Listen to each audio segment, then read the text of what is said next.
Hello, friends and family. So here it is, completely done. Um, it's done.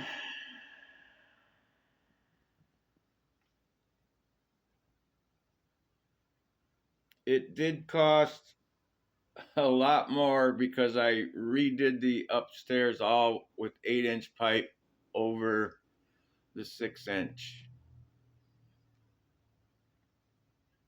But here it is with the fans mounted. And I decided to go with rock all the way around in the openings because I tried tile and I didn't like any of the colors. Here, this opening here that I did, I can set a box fan, goes perfectly in there.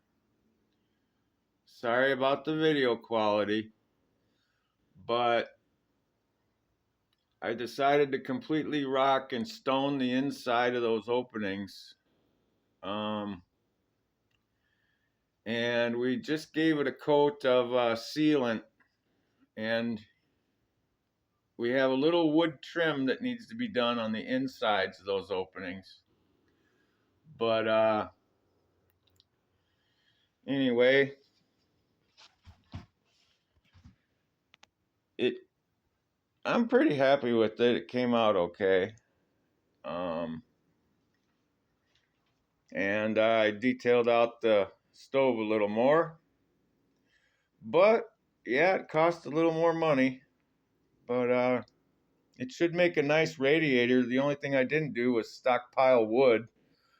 Took me months and months to get this whole thing put together, refinished, and installed.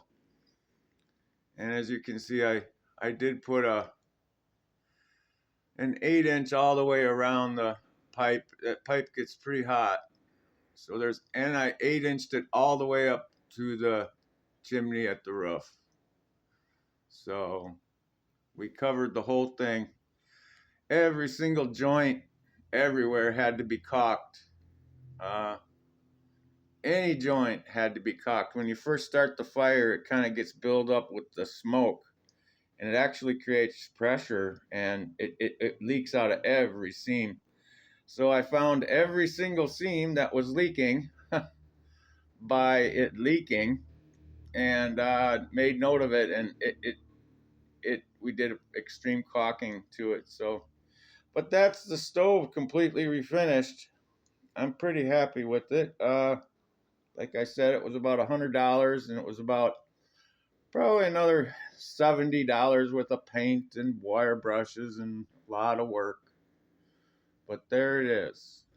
A 1910 about a 1910, 1908 to 1912 Superior Renown from Michigan. It's a pretty big stove. Yeah, so there it is. All done. All right, YouTube friends and family, have a nice day.